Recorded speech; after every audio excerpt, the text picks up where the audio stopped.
This might just be the biggest flex of 2022. I found a way to modernize a list that I was playing in 2018, and it feels really good to have something like this in the current state of the game, and we're actually able to win games doing it.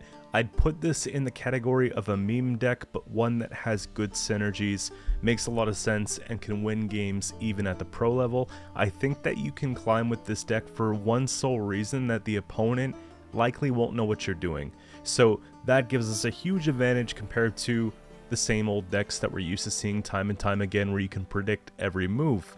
Now, a lot of the cards that I was initially putting in the deck were below 10 provision, and I was doing a stream last night and someone mentioned, why don't we just do Golden Ecker Nova?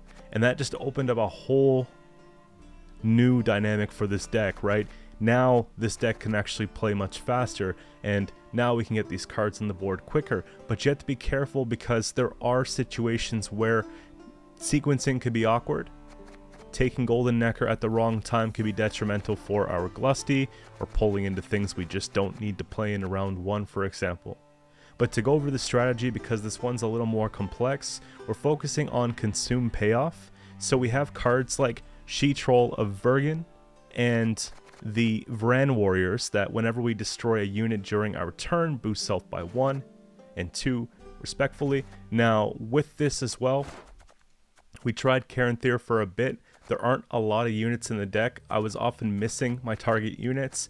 She-Troll was one of them, Defender was one of them, and then Vran, of course, would be something of a backup. I just felt like we can put the provisions toward other things, but if you want to do that, by all means, you can go ahead and do that.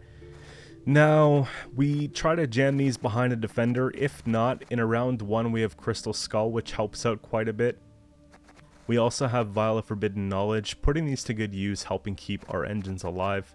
This deck is somewhat greedy, of course, right? We're going very tall in multiple units. We have to rely on them sticking in order for it to work. That's what puts it in that meme category. But again, pretty fun when it pulls off. So She-Troll and Vran Warriors, hopefully we can set up here. We have things like Slizzard to consume a drone every turn. We have the Were-Rat to do the same thing. This is really good for two things in the deck. So Were-Rat's amazing for Glusty Warp. It plays very well into the Eider, believe it or not, we're actually finding a use for this card. And it plays well into the Glusty Warp. So I think that Were-Rat really helps him bring this deck together, and, you know, it plays for a lot of points, so try to value this card quite a bit. Early game, try to deal with maybe the Slizzards and the Endriga Warriors, because Endriga, since the rework, it got a little bit of a buff for an archetype like this. So we're able to consume adjacent units, and if they're Insectoid, gain 1 charge, and then basically you can get up to 3 if you consume 2 Insectoids. So we're eating tokens, we're getting points on the Vran and the She-Troll, and then we're getting the tokens back for more consume payoff later on. So because of this type of thing, we don't have to put a lot of spawn cards in the deck, which are very slow and they don't really play well into control. So Arachas Nest, I just have 1. Spontaneous Evolution, I have 2, but they play very nicely if you're taking the boost 8 on a beast. And you'll notice here we have a lot of beasts in the deck. So Roach is a beast, we have the Toad, that's a beast, Aguera, that's a beast. Aguera is a nice fit here because we have the lock and we also have the lock removal, so like a Purify in essence, and we don't have to run a Peller or an Ale or something in the bronze end, because there are very limited spots that we have here and they're really wanting to be dedicated to other cards. So that was a really neat fit into the deck. I have a couple tall punish options because we go pretty tall. Imlerus Wrath, damage an enemy unit by the power of our highest unit. If it was on a roll with Frost destroyed instead, we're not doing Frost, but we do get like 20 plus point units, so we're getting lots of removal there.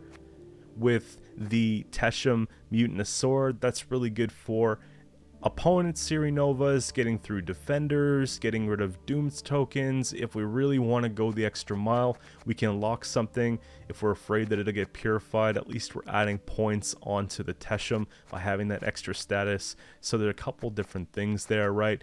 The Arcane Tome felt necessary to add because if we miss Golden Necker, it feels pretty bad. That rhymes. And, you know, in the 5-piece slot, you could do whatever you like here. I thought about doing a Griffin for a bit. I thought about doing a natural selection. There's quite a few options. I think the Witch Apprentice is just nice for that extra push, because if we're getting basically the Idar 1 point per turn, we're getting the Vran Warriors 1 point per turn, we're getting the She-Troll 2 points per turn, you know, might as well throw another 2 point per turn play on that. So pretty cool stuff, guys. This is one that you have to see for yourself. So I'm going to be playing 4 games with commentary for reference in pro rank, and the games are around 2400 MMR at this point, so I don't believe you're going to be able to take this to 26, but who knows, the sky's the limit, right? Maybe 25 though. Now, if you enjoy the video that you see, the content that you see, don't forget to subscribe to the channel, guys. And I have a few other projects that I'm working on, but this one excited me the most, so I wanted to get it done quickly. However, expect some more stuff in the coming couple days. We have the Gwent Masters over the weekend, guys, on Twitch, so make sure you tune into that. We'll see who the world champion is. Really important stuff. And patch notes will be out before you know it. We have 4 days left of the season, so I'm going to be doing something on the patch notes, and we hope that big changes are coming very shortly to the game and keeping it fresh. I know some new cards are coming, so we can at least see what those are over the weekend.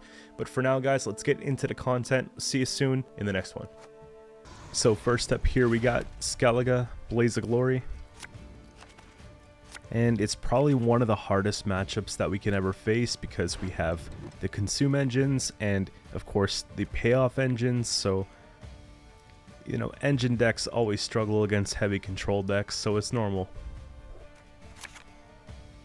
Maybe we can get some of them on the board in round 1 before they put the Highland Warlords down and get that big carryover, because I don't think in a round 3 we're really getting things like She-Troll and Vran Warrior to stick, right?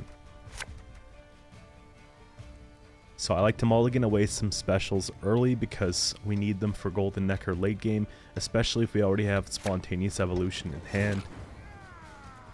So, Slizzard first. I'd like for them to chip at the Slizzard, because it'll take 2 Gutting Slashes here, whereas the Vran just get removed quicker, so at least we have something out there.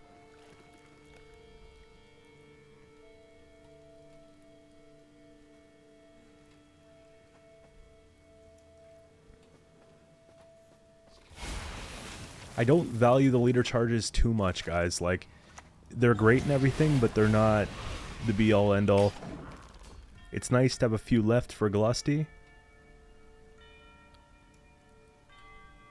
A couple just feel like utility charges in cases like this where we need more drones just in case they remove them. Definitely helps. We have 2 Vran Warriors in hand.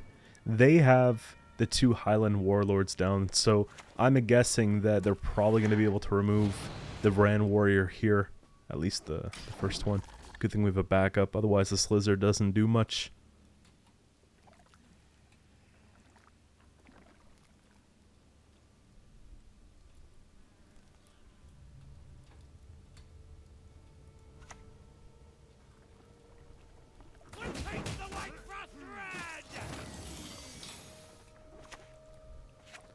That was a whoops, almost. There we go. If you're new to the game, you probably haven't seen this combo before. So definitely worth trying out. Lots of fun. It would do really well at lower ranks too.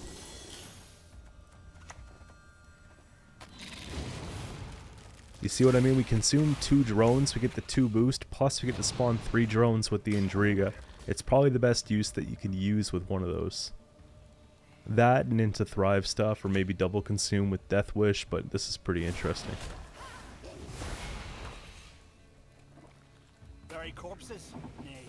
I don't want to commit too many cards in round 1. I have a lot of golds here we're going to have to defend. I kind of want to play maybe something like Idar just to get the Roach out for the tempo. And at this point, I'd be looking at passing if they didn't pass.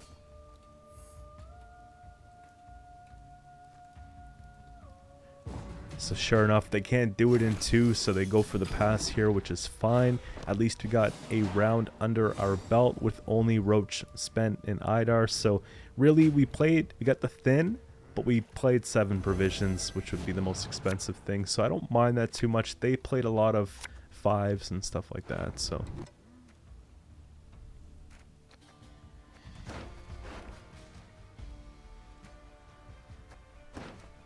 The Witch's Apprentice, I feel, trades too well for removal. Even though I have Defender, a lot of gold cards here, so if I'm deciding at pushing into the round, we have to get the big playmakers here. The problem is I have nothing for really getting that the Were-Rat online quickly. We don't want to eat the Defender.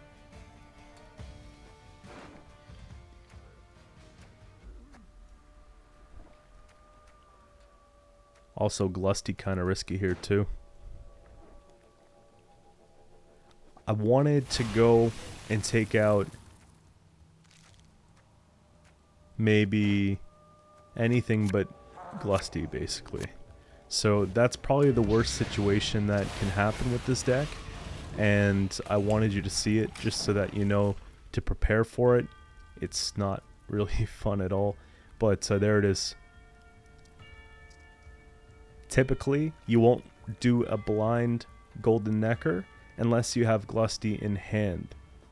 Most of the other things you don't mind playing from hand, or just out of deck rather, because there's not a lot of deploys with exception to maybe the Lock, right?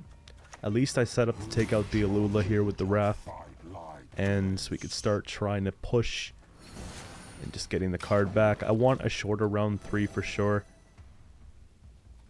But now the Glusty plays out of the window, so we have to think of something else to do here.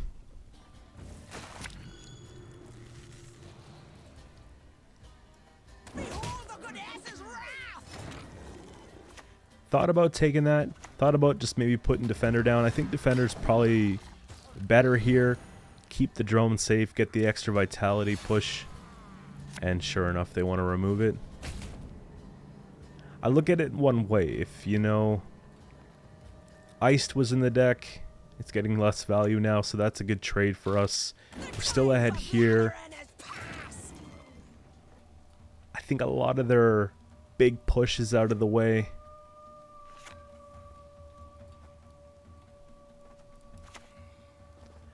Was thinking about floating the She-Troll there, but it's just better to put the Were-Rat down first so that you can get the immediate payoff, and that's a really good savagery right there. If it had more vitality, maybe better, but that's just fine. There we go, 2 points. Ambitious to keep it online. I know it's not going to do much in a round 3, and the shorter that the round gets, the worse it gets, so that's kind of why we are where we are right now. And Toad Prince here could just take a 4.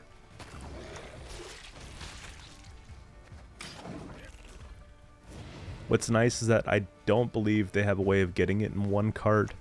So Cleanse. Just barely. That's the 6-point play. Maybe they have really good cards in hand. If I'm playing Tesham right now, it's a 6-point play. If they play above 7 points, we lose our card. I don't want to play the 3 random leader charges in order to get it done. It would have been nice if I had Siri here for the carryover. Then I'd likely play in, but in this event we didn't. The Golden Necker was just a fail, and they only played a couple gold cards, so I believe at this point we've committed more, but at least we have that round control that we're looking for. And we could take maybe more of an uninteractive approach in round 3 and see how that goes.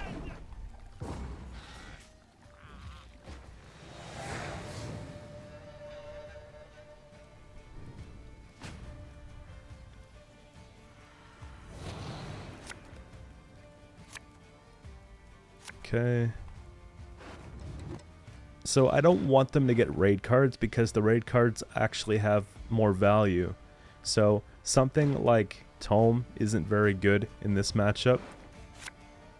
I have 2 consumes for the Frightener. I need actually 3, so in order to pull that off we have to have something of our own killed. In this matchup I definitely think that's possible. And with Fukusha on the empty board, you might as well take Maybe, yeah, the one charge here with the rain. Just kill that off. Either way it dies, whether they play something to kill it or the rain kills it. Then we just use the other two with the Intriga, and then we just get that kill, so. Of course. In a situation like this, I want to greed the sword, right? But at the same time, it's giving them removal. So Teshem here just feels a little bit better, because if I can get them to waste removal, that's just way, way nicer, right? Yeah, like look at that Scoia'tael. Imagine Scoia'tael would just hit the Guerilla. That's very bad for me.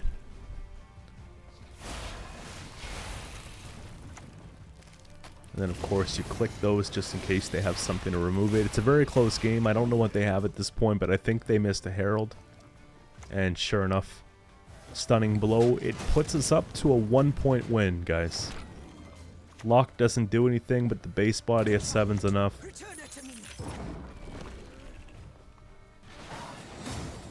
And moving on to the second game here, we have Frost. So, I don't know how we do in a game like that. I think it'll be more difficult for them to have dominance, but she trolls Rolock to melee, so that's not going to work. Also, Imolith Wrath on a row with Frost. We need to save the defender so we can protect whatever the tallest unit is. And they might even be able to purify the Siri Nova, so we have to be careful when we play it. It's not the matchup I want to go first in for sure.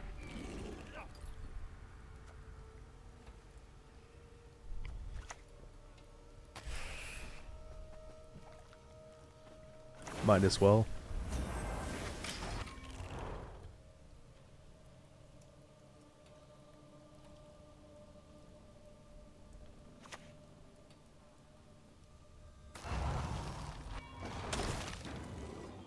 It's almost worth taking the book into a Wrath with, but I think it's better to be saved for later. I want to get this off here quick. And maybe just get down She Troll and trade a leader charge. Hopefully have enough to get out at 7 and not have to worry about losing on even.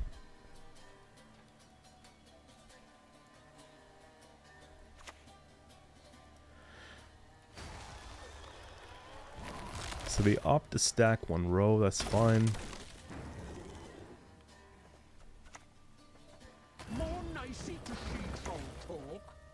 I can consume the Roach here so that we keep dominance, but also just protect this lizard, right? We shall conquer this world as we have conquered countless others. And I'm really surprised that they actually decided to keep that on the board. Let the She Troll stay on melee. With the Intriga here getting 2 more consumes, you see that we're already at 12 points. You can kind of see the power creep because we had to set it up over multiple turns, and there were some cards like Spotters and Nilfgaard that just play for 12 points, and they're less provisions and they're not gold. And yeah, it looks like they underestimated the She Troll. Pushed it back at 12. 12 for 9, still, I think, okay. Here, let's take that. One thing to look at here is Winter Queen's nowhere to be seen. That hurts. So, one thing here. Okay. We got 1 point up on them. They use the Aparian Phantom Leader. If I pass here, I get 5-point carryover. We don't lose our card. If I continue to play, it probably gets worse for me, because I don't have any payoff cards. I just have the Consume Engine out there. Yeah, and we trade the pass for a Nithrall. Pretty good trade there. So 1 leader charge out of the way, Nithrall out of the way. We got 5 points of carryover, and we can defend card. I like it. You'd almost hope in this situation that they try and push more.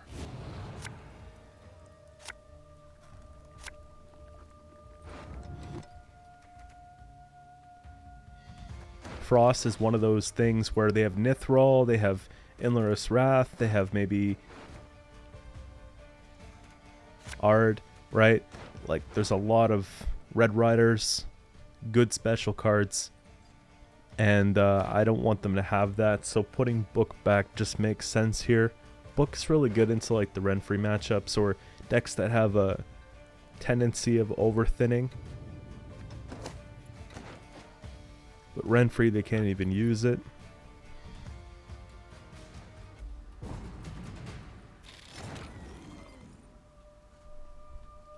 And sure enough, you look at a hand like this, all gold, you don't want to spend that, right? I think that we got to round 3 with really not spending that much. I'm happy with the commitments here. They've definitely done more. And our long round game's not even that bad. If the engines stick, Vrans could be worth 20 plus points.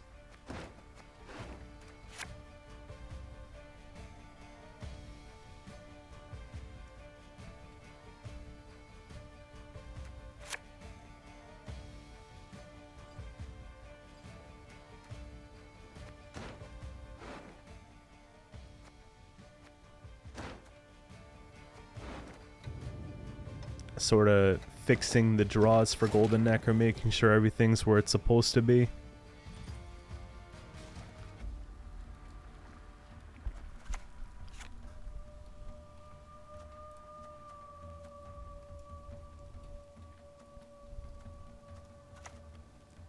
That's really the only proactive thing I can do, right?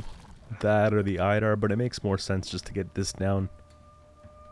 It also eats up Frost. If they want to start early, we're taking the first turn. Actually, 2 turns. Or that.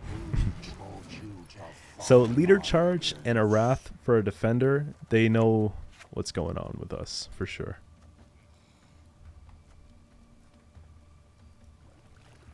We can play around that Frost on the range row. Just put maybe Idar down. We don't need to use Idar for a while here, but...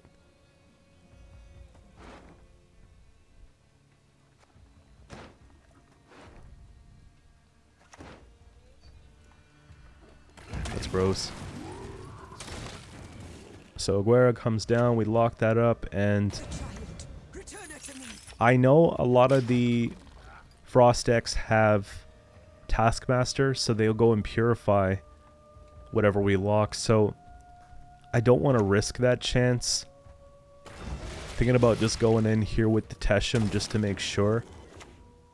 Plus they played their other 8s in round 1, so we're not really getting much better removal. And if you think about maybe Oberyn, I guess, but I think they either missed him. Oh, there he is. So there he is. Yeah. I mean, I still think it's fine. Taskmaster could have been in deck. They could have pulled it off the Oberyn anyways and make a copy. And I think Oberyn only gets a few more points.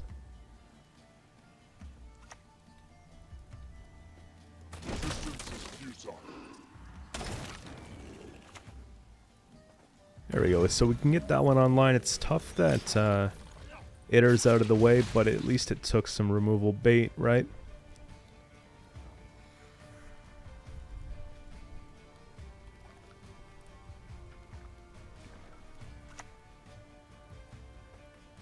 The opponent lost a point there.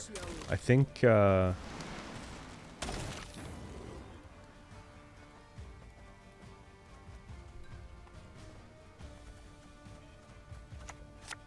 wait, is he still row locked? They're surprisingly clean creatures, as it happens. No, I guess in that case you have to. You just go take Decree.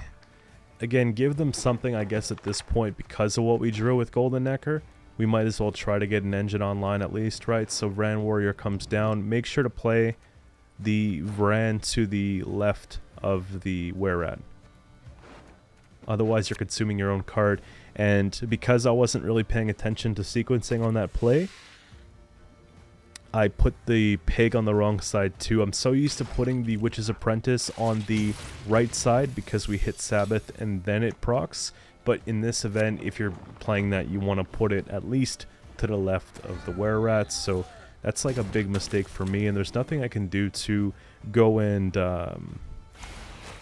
fill that space right before. So the pig's getting consumed. We're losing a few points. Again, just worth including for you guys so you could see how it performs when you don't even know what you're doing, I guess.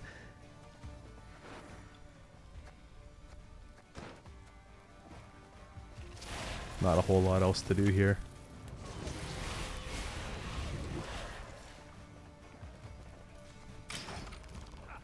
I'm just pointing it out twice here because I know I'm going to get a comment about it, but yeah, these things happen.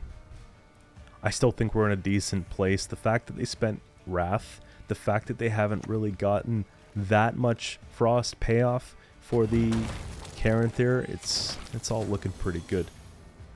What I don't understand is no use of Winter Queen. I guess they just thought that maybe it wasn't worth it, that it never really gets to be pulled off, or when they want it to. Kind of like Cirrus Fearless and Self Wound. I get it. I get it. In this case, they wanted to use Emlerith instead for a Thin. Okay. I guess it's more of a controlled Thin. Big boost early. Yeah. I still would take Queen, I think. And in this case here, I don't think that Child has enough space to compete with us. We gotta leave space for the Glusty, but this plus the Vran's gonna play for a lot of points. Check it out, 13 boost on the Vran, 21 point Vran.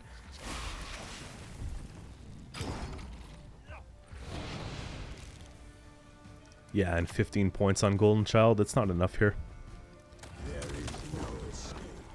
And that's with mistakes. We got Guerilla Tactics coming up here next.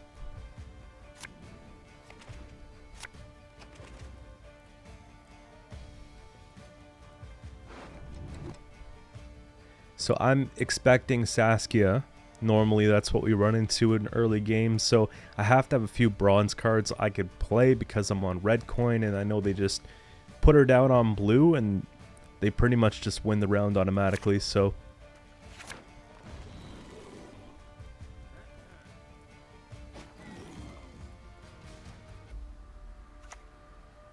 and there's Saskia.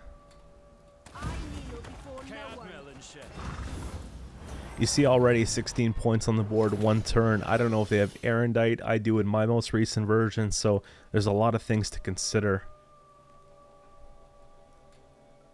You don't want to play in super long into a round where they have Erendite going.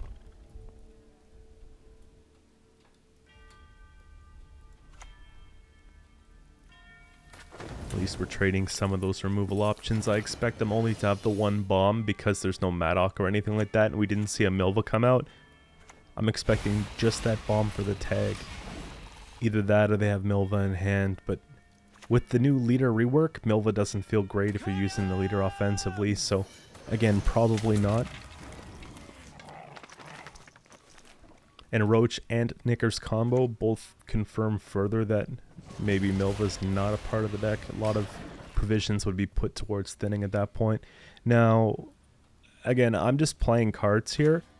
Not a real strategy. Just trying to get to 7 because there's no point in passing before 7 because now our opponent has 6 cards. So going into a round 2, they don't get a free round. They have to work for it. And Ring of Favor was the card that they were banking on here. So we're able to just not get them the boost they're looking for. Chances are they would have thinned all the things in their deck that they would have liked to have anyways. Look, 9 cards left after round 1. So feeling pretty good. I'm surprised they wanted to go and play here. I guess they are opting for that long round 3. So that's fine.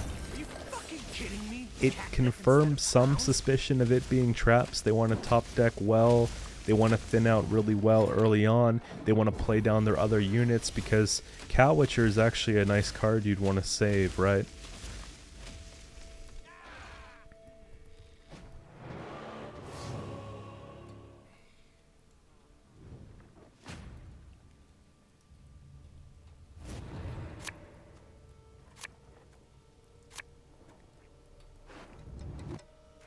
So at least at this point, we're guaranteed around 3.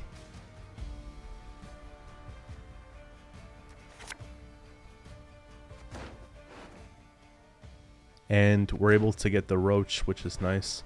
I want to take Siri for carryover. And I didn't want to waste Roach. So drawing Roach here actually feels pretty good. And go put that down. Get the extra 4 points, because if it is traps, every point's going to count, because a lot of our engines don't get what they're meant to do. But at the same time, there is a lot of self-consume payoff and stuff like that, so we'll benefit from some of our cards dying. Just the control options aren't very good.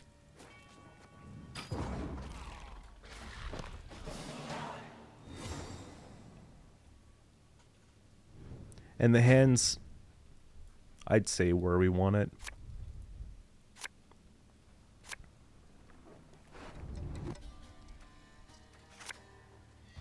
Obviously put the Roach back. I don't know how much I'd want to play specials here, right?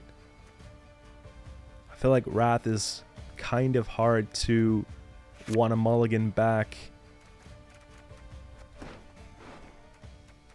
I have a special, a unit, a artifact, but I just don't know if maybe something like Teshem could play for 0 points or 2 points. We might just be better playing something else. Golden Necker's there, so if we want it, we have the Teshem anyways. Sure.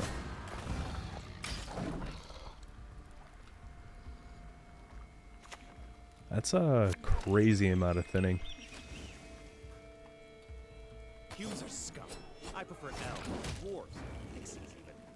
Down to that 1 card. I think that's going to be the best luck that we get. I wish they didn't use Call for it. I wish it was like a Decree, for example. Easy Toad. But we'll take it.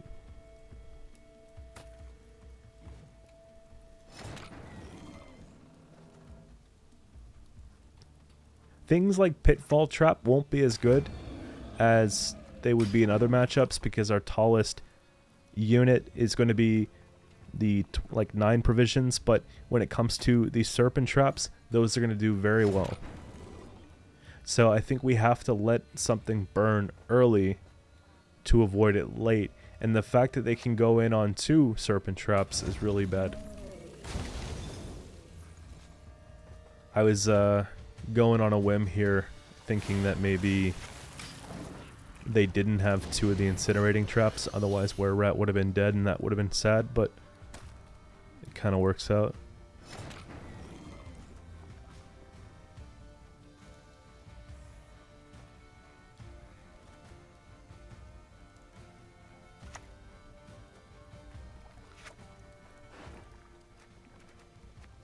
If I do play Golden Necker here, we'll burn an 8, which is actually not that bad.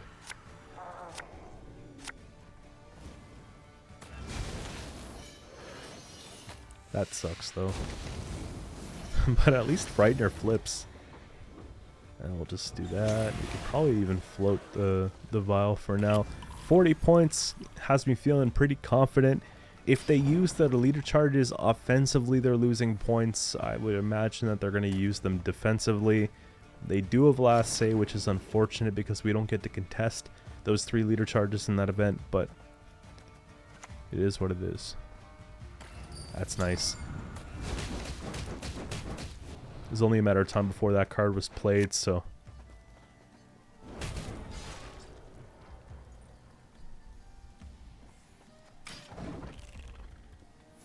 I didn't see a disadvantage of clicking that, because them having 1 card, the likelihood of it being a special, especially in a traps deck, I felt like it would just be points we'd be giving away otherwise. So 2 Incinerating's out, we have the Serpent out, and we have the Pitfall out. That's probably a Crushing Trap, and then we have to worry about them creating either another Pitfall or another Serpent, and I would think that they're going to create another Serpent with Hattori. So here comes Hattori. There comes what I perceive to be the Serpent crushing down. They might have 1 more crushing in hand. Guess that's the best Toad we're going to get. And a lot of these decks have Igni or Scorch or Curse of Corruption, so That's also something I want to play around. Right now I'm thinking about Scorch, because we have a couple 7s and things that are close to 7s, so it's kind of, you know, hard to pick what we're going to boost here, but I think that's just fine.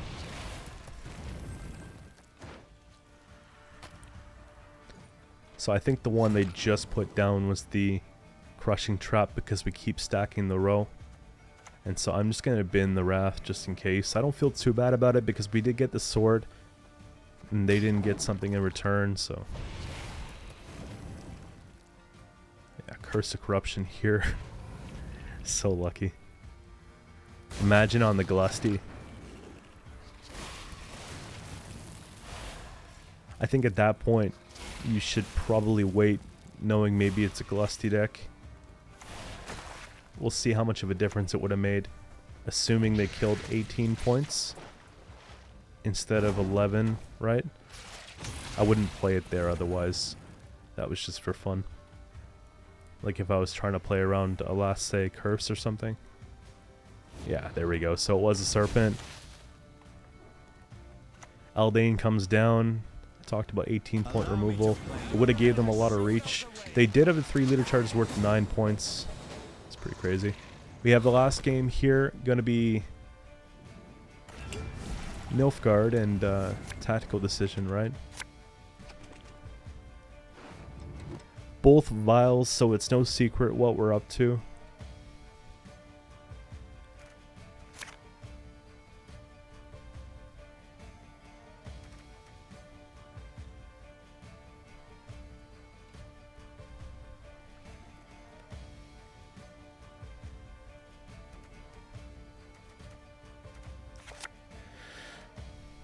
I like Golden Echo here, but I just don't know. If it's mill, then it's bad. If it's something else, then it's really good to have at least that pacing just in case, but we'll know soon enough on the click here. There you go. One thing I probably wouldn't recommend if you're playing mill is to let you have the vial, but I guess they were trying to get the free mill because a lot of players use vial. I get it, but now we know what you're up to.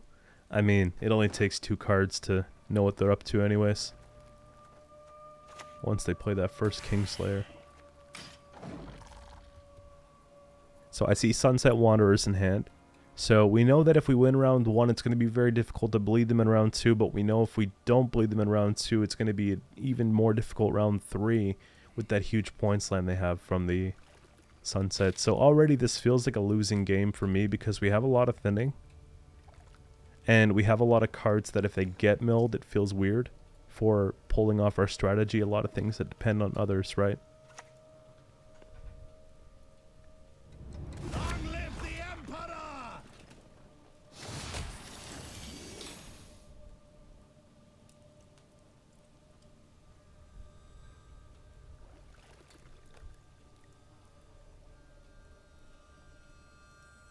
I would like for them to commit much more than me in this round. I don't think we have to go too crazy with it.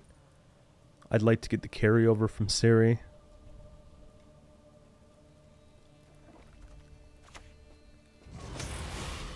Maybe a couple consumes off and just call it at that, really.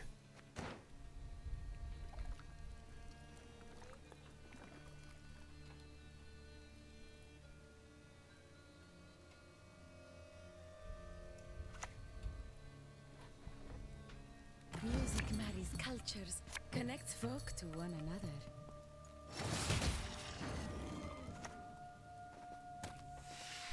Baby engine online, let's go.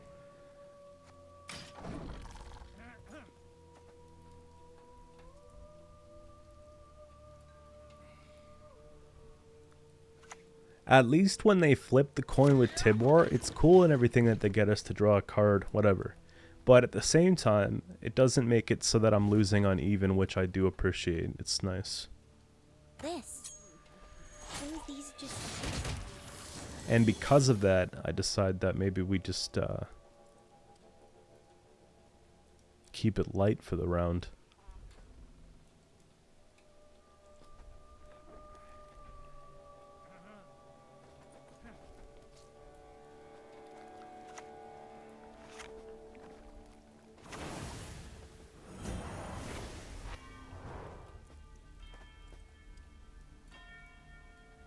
I would have liked if Vile was on maybe the other side, because I just want to throw away one of these for now.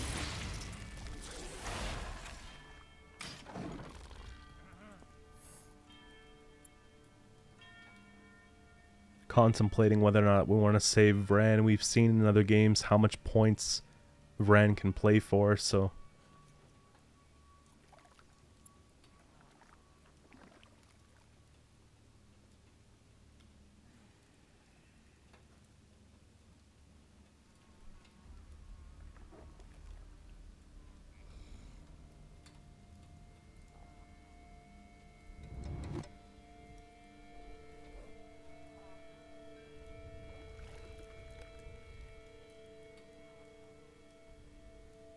So minimum, we got to play 2 more cards, right? An interesting At least choice. 1. But I'd like to play, you know, 1 or 2 more.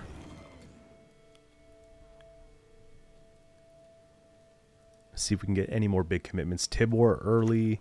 Vilg early. Mata. Again, a couple things like that. The fact that they milled out Sheetroll in the range row is taking away tons of points from me. Tons.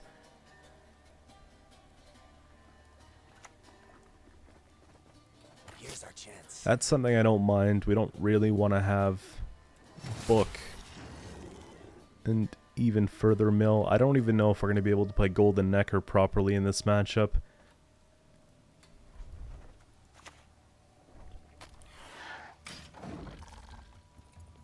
Now, at this point, I'm deciding just to play in to see if they're thirsty enough and they want to play in fur enough to go and get out that Sunset Wanderers, because that's a lot of points, right?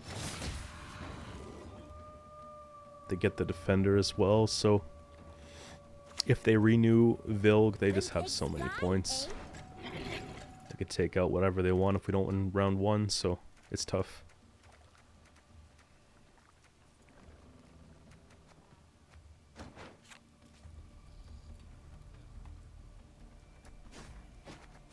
Sabbath online at least, so we can go ahead and get the 2 boosts per turn. And again, what's it going to be here, right?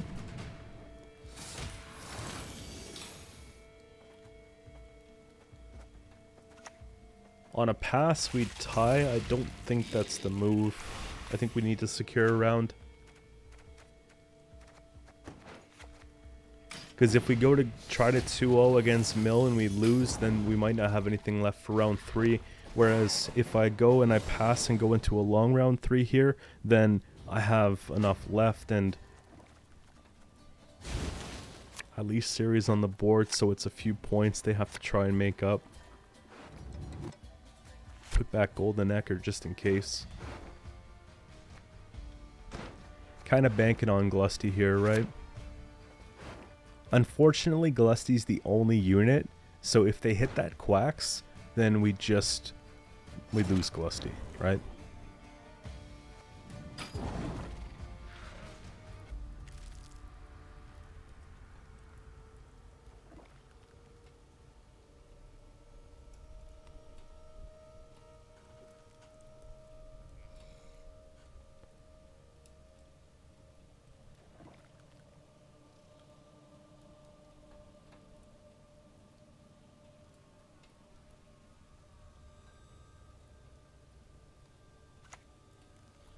Renew on the Vilg, on the Siri.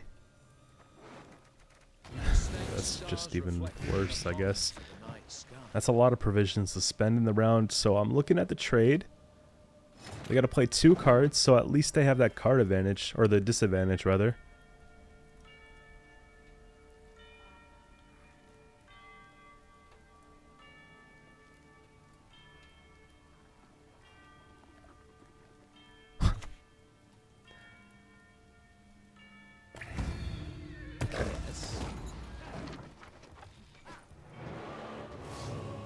Quacks.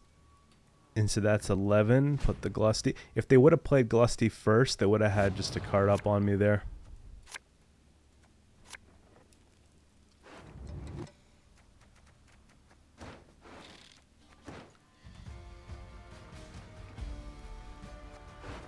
Like we'd be tied up, and then they'd have that last well, they wouldn't have the last say.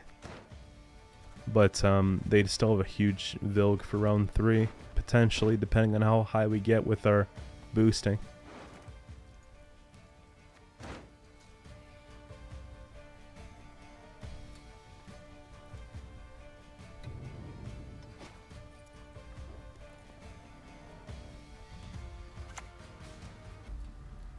Nice 0 point golden necker, appreciate it.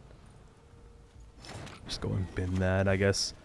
I don't really want to give them too much to deal with. At this point, I'm starting to lose hope, guys.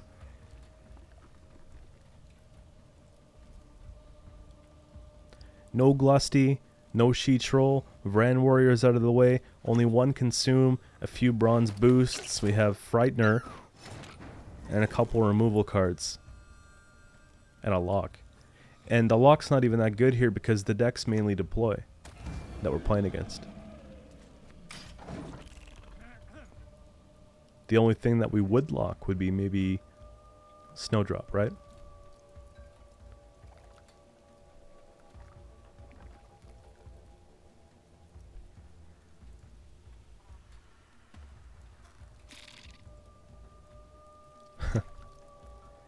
Double Squirrel's pretty thirst. I mean, at that point, maybe just put Xavier.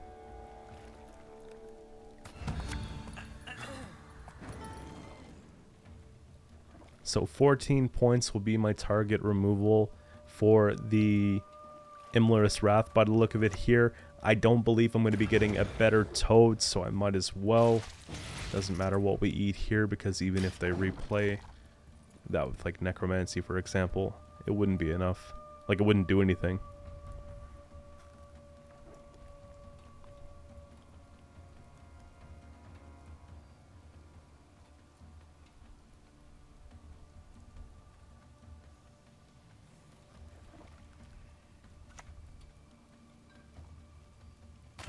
I love when opponents don't click Snowdrop on the turn that it's played, but I have a strong feeling that they're going to. You could see them hovering over it here, so that's going to be worth 12 points. There's nothing worse than a tepid bath.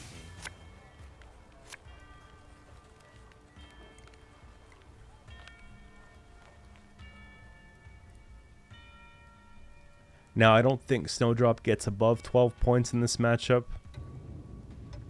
but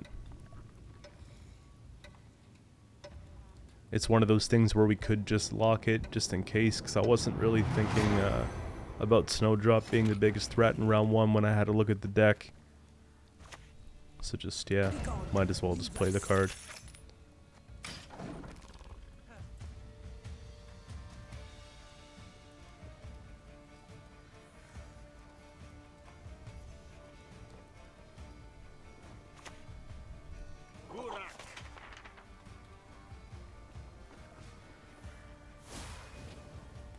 That would have been such a good removal for us if we had something that just damaged by 3 or 4, but they knew we didn't, so they chose it, right? Okay, we have 15 points on Guerilla, which is perfect for removal reach. We get that 8 boost every time because of the beast tag with the spontaneous evolution. That's probably my favorite organic card. Spontaneous is just really good. And I made this mistake a lot yesterday, guys. Put Itter to the left of Were-Rat, okay? So Itter's down first, and then we'll just get it done properly here on the next turn. I don't know, we're down by about 40 points.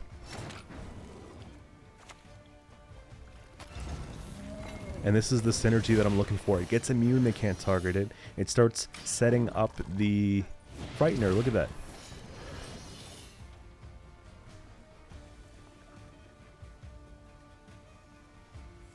Now all of a sudden it's starting to look better. We have Teshem for 10 points. They use the removal, so we get the free boost there.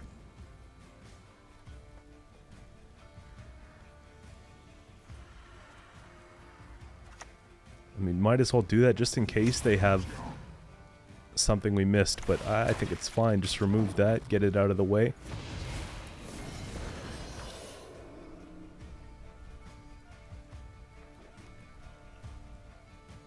Easily, Boohurt comes down. 15 points, 2 cards. Teshem worth 10.